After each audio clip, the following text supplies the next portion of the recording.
wonderfuls. Welcome back to another episode of Helpers High by me, Tiffany. So glad that you are showing up for me and truly supporting. I appreciate you 100% from the heart.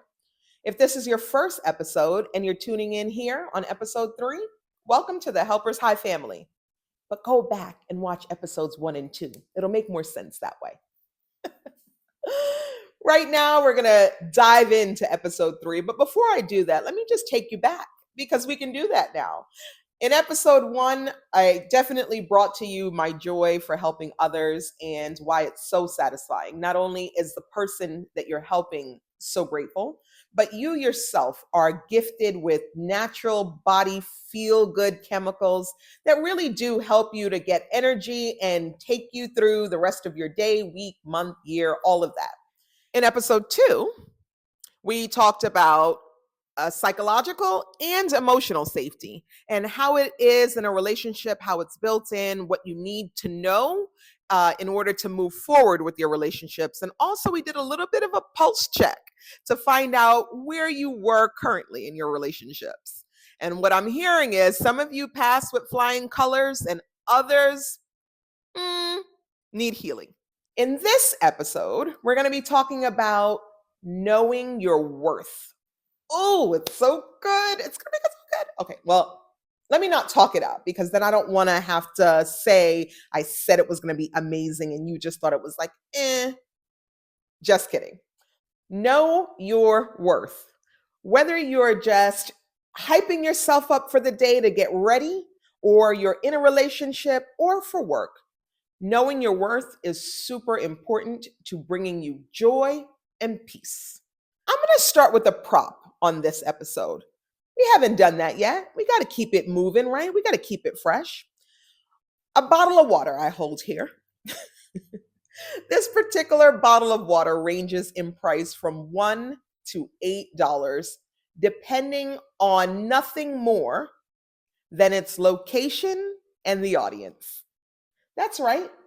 The water doesn't change, but the people who it's meant for, the audience, and the location where it is. So if I'm in a fancy 5-star restaurant, this particular bottle of water can range to be $8 or more sometimes. That's crazy. So what is it that I'm doing right now? That's right. You figured it out. I'm comparing you to a bottle of water. Let me take you along on this journey in my head that I've created. This particular bottle of water, as I mentioned, has its value. It knows its purpose. Your value does not decrease based on the fact that someone doesn't see it. You are still equally as valuable based on where you are and who your audience is. Sure, some people may question it. Some people may say, oh, you are not worth $8. And some people may walk away. Some people will say, absolutely worth $8. It's delicious. It feels good. I'm thirsty, so I'll buy it. That's what this particular bottle of water represents to people. Now, I'm going to say it one more time for the people in the back of the room. The water has not changed. You have not changed. But sometimes where you are or the people that you are around do not see your value. I like to remind myself sometimes just because it feels like the right thing to do, but Michael Jordan, the GOAT, best of all times, was the number 3 draft pick. Hold on to that for a second. Sometimes people don't know your value. But what's more concerning is when you don't know your value. Sometimes they do know your value and they're hoping that you don't know your value. I'll give you a second to swallow that. I'm going to bring up 2 types of people that get in the way sometimes of you knowing your value, or at least try to distort it in some way. Haters versus gaslighters. We're going to dive in here. So haters, of course, come in multiple forms, but pretty much they smile in your face, but they secretly want you to fail. They are competitive, possibly. They are jealous in nature and triggered sometimes by your shine. Hmm. They downplay your success. So a hater may say, like, oh, I know you did that before, but it's different now. That might happen. They may say, oh, cute, but I would never. But they're not really there to impact you mentally. Very different than gaslighting. Gaslighting is dangerous, much more dangerous than a hater. Gaslighters go a little bit further, one step more than a hater, because they are messing with your mind. It's a way to manipulate you into an alter reality. What you know, what you see sometimes, like actually see, can't be real. It's damaging, but it's a form of manipulation. And sometimes people are super, super successful because they're skilled at it, in making sure that you believe that at the end of this outcome, you think you're crazy, you start questioning yourself, and what you thought happened may not have happened. That's wild. The name Gaslight came from a movie that was early 40s. It was a play that turned into a movie in 1944. When I Googled it, it actually said that in 2018, it became like one of the number one search words. And in 2022, Merriam Webster put it in the dictionary because it came back in such full force on how important it is for you to know the art of manipulation, in this particular form, gaslighting. In the movie, the husband wanted to make the wife believe that she was crazy. So he would do a few manipulating things, like move things around. He would make noises. He would dim the gaslight to make the house appear darker. And when she would question it, he would make it seem like he didn't know what she was talking about, until the point that they pretty much put her in an insane asylum. And then his wish was granted. He got everything and all of the possessions, and that's what it was all about. Gaslighting is absolutely dangerous. It's a way to make you believe that your thoughts, your mind is not what you thought it was. And left unchecked can become, again, something that in this wife's case put her in an insane asylum, but it can really make you super depressed, high anxiety, walk around second guessing everything in life. I know the song that Shaggy, the Jamaican artist, sang. It wasn't me. All right, give me a second here, because now that I said the song, I got to dance that out a little bit. Okay. But that song is pretty much about a wife or girlfriend. He doesn't really clarify that in that, but who saw her boyfriend, husband cheating. And he wrote a whole song about it to convince her that what she saw wasn't true. Now, I know that that sounds a little bit far fetched, but that's really how this starts. And it's little chips away at your reality, your mind games that it's playing. Has someone ever started a conversation or told you something and you react immediately with your feelings, your passion, and all of a sudden they get mad based on what you said? So, wait a minute. You said something, caused me to react, and now you're mad by my reaction. And now we're no longer focused on what I was actually concerned about, or what my topic was that I brought up about what you did or didn't do. We're actually in an argument about my reaction, and somehow this is my fault. It's genius. And it happens. It happens all the time because people are defensive against something that they are trying to share with you, for example, and they have gauged what your response should be. When it's anything different than that, they're immediately taken aback. They get defensive enough that now, again, you're in this kind of altercation that you didn't intend to have, they didn't intend to have, and someone is trying to kind of outpower struggle the other. Really, what that requires is for you to hear the person out after you've told your side. And then you could, of course, come back with what your reasoning was, but hopefully what an apology was. Also, in gaslighting, you hear somebody say, oh, I'm sorry you felt that way. No, that's not an apology at all. I'm sorry you feel that way. That's not an apology. That's you shouldn't feel this way. And because you do, it's really your fault.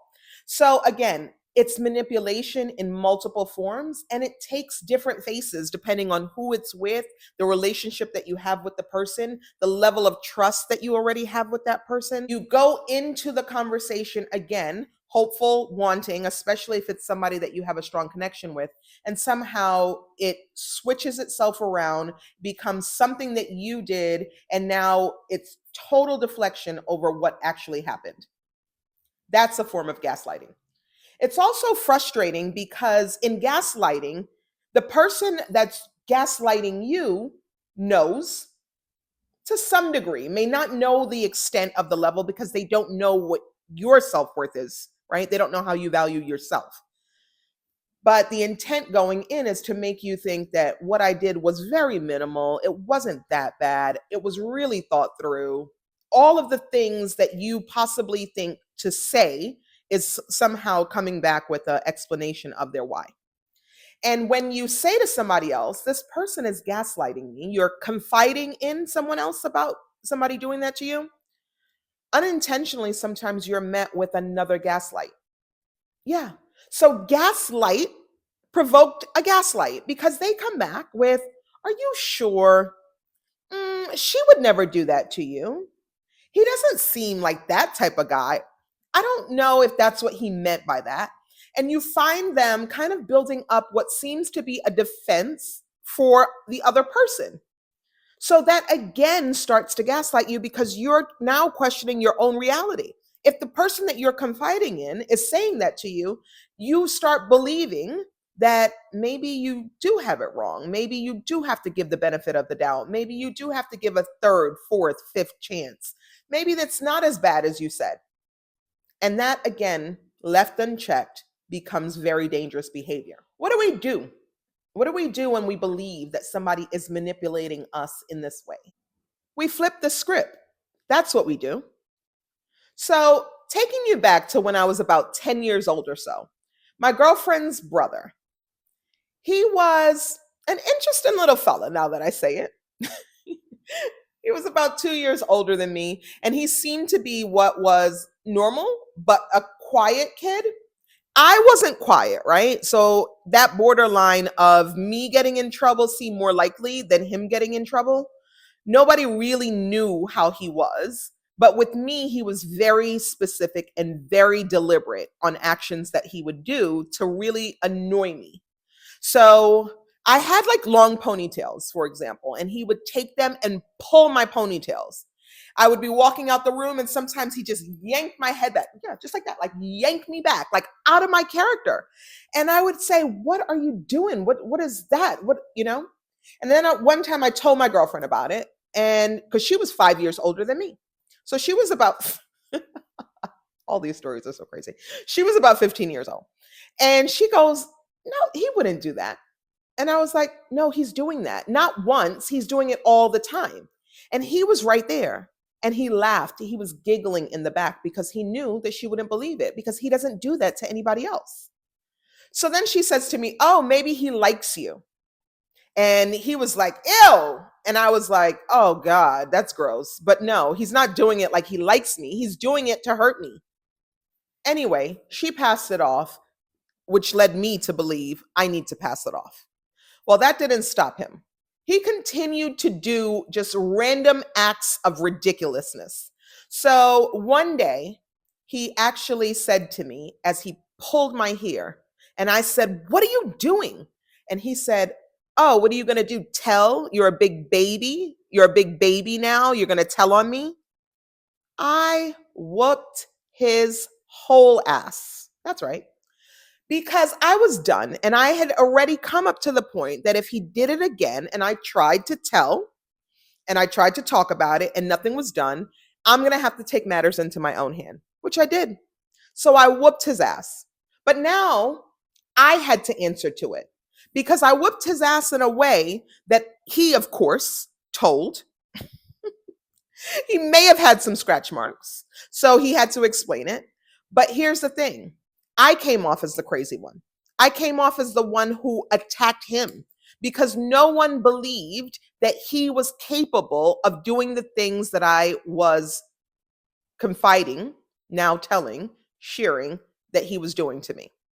So you have to be careful with the gaslighter because you can come off looking absolutely nuts because they're so manipulative in a way other people will never believe that what you're saying happened is what actually happened.